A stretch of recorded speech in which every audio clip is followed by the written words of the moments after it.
Ar-Rahman Ar-Rahim. He is the unimaginably merciful.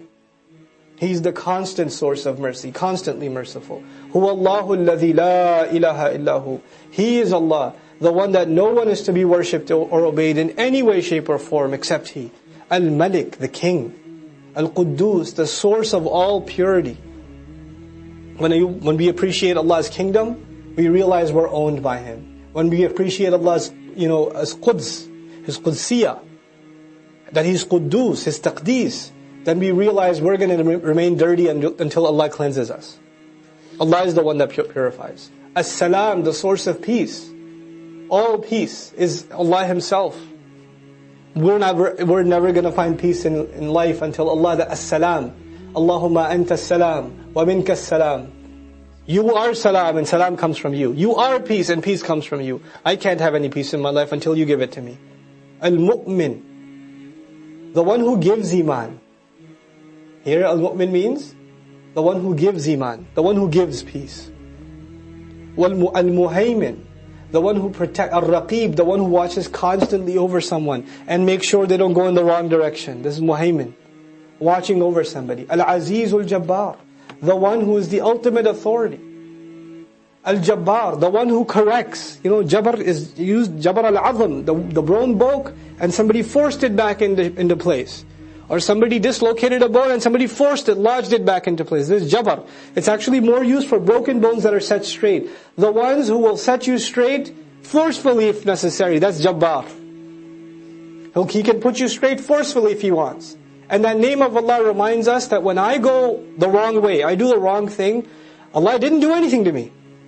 Allah didn't set me straight, but He is Jabbar. He can if He wants. He could set me straight. He could correct me right then and there. That's His power of Jabbar. Al-Mutakabbir, the owner of greatness. The owner of greatness. When we recognize Allah's name, Al-Mutakabbir, then you realize I can't have any pride. I can't have any ego. Because if there is takabbur, and if someone who really owns greatness, that's him. Al-Mutakabbir. Subhanallahi amma yushrikun. How far above Allah is from all allegations that they attribute to Him. Huwa Allahu al-Khaliq al-Bari. He is Allah, the Creator, the Initiator, the one who starts things from nothing. Al-Musawwir, the molder, the fashioner. People complain about I'm too short, I'm too fat, I'm too brown, I'm too light, I got freckles, I don't like the color of my eyes. Why is my voice like this? Why am I this way? Why am I that way?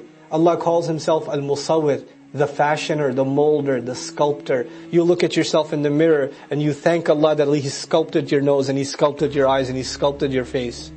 And He sculpted your teeth and He sculpted your tongue that it could speak. Al-Musawwir. Lahul asma'ul husna. He alone owns all the most beautiful names. Yusabbihu lahu ma fis samawati wal ard. The surah began sabbaha, it ends yusabbihu. Everything in the skies and the earth continues to declare His perfection. Yusabbihu lahu ma fis samawati wal ard. What is the point of mentioning that at the very end? Be like the rest of creation. Everything else doesn't forget Allah. Everything else is on its tasbih. What happened to you? Why are you off? Why are you forgetting what your purpose in existence is? وَهُوَ الْعَزِيزُ الْحَكِيمُ. And He, in fact, is the ultimate authority and the owner of all wisdom. May Allah Azza wa Jal not make us of people who've forgotten themselves. And may Allah Azza wa Jal make us of those who remember Him by His most beautiful names. And may Allah make all of our du'as sincere and genuine from the heart. So there's strong faith, there's weak faith, and then the level underneath that is hypocrisy. And the warning is, if you're in weak faith right now, that means you're in dangerous territory. Which means the only one step below, and where will you be? You'll be in nifaq. You don't want to be there. Let me tell you about the people of nifaq. يَوْمَ يَقُولُ الْمُنَافِقُونَ وَالْمُنَافِقَاتِ. The day on which the hypocritical men and women are going to say, لِلَّذِينَ آمَنُوا, to those who believe, انظُرُونَ, look towards us, wait for us. So everybody's walking towards Jannah. The hypocrites are being left behind a little. This is phase 2 of Judgment Day, by the way. The disbelievers have already been discarded. They're already in hellfire, they've been thrown in. Now there is only who left? Believers and hypocrites. And they're marching their way towards Jannah. And because the believers have light, coming out of them, they know where to go, so they're moving a little quickly. And by the way, do they have motivation to move quickly? Sure. They sure do. So they rush, and then the announcement is made, Jannah, or like, oh, and you know, they're making a dash for it. Now who doesn't have light? Hypocrites don't have a light. They don't have a light. They had fake iman. They didn't have real iman. Maybe at some point they had an intellectual faith, but even that was lost because of they didn't take care of their hearts. So there's no light coming out of their chest because the heart was void. And as a result, the deeds were meaningless because the deeds are nothing if they're not good with good intentions in the heart. So if the heart is hard, then the deeds are worthless. So there's no light with these guys. Now if you're in a dark place and you're walking, some people have torches, you don't have a torch. What do you want to do? Stay close to the people with the torch.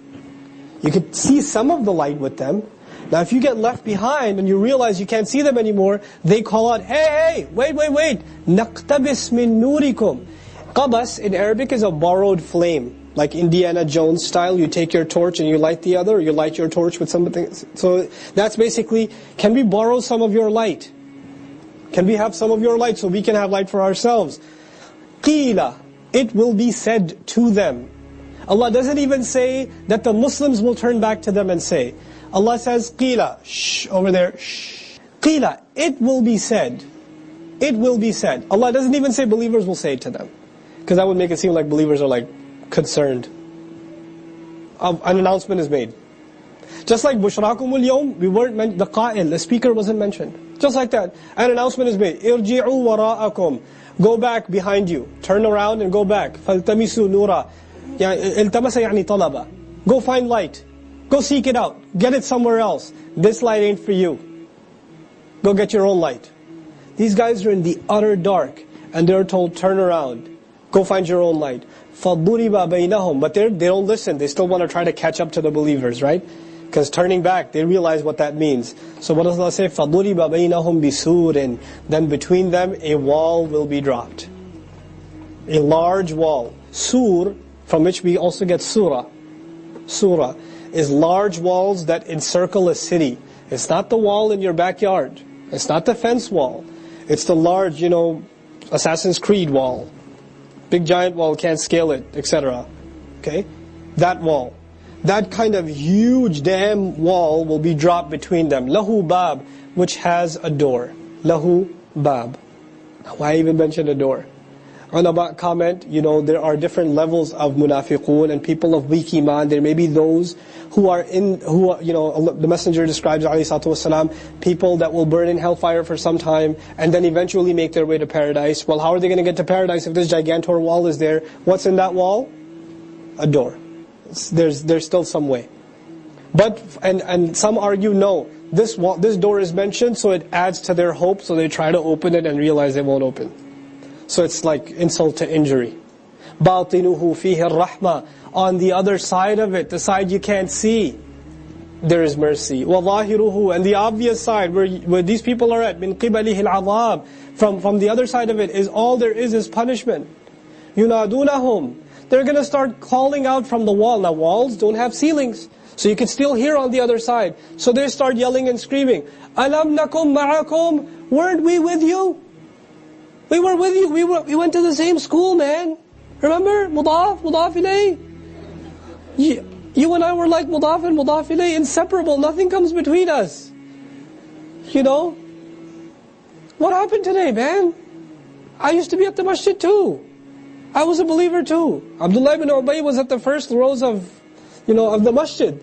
When I went to Masjid al-Nabawi for Fajr, I got to the masjid before the adhan, started walking, prayed some sunnah, kept walking, iqamah was given. I was not even halfway into the masjid.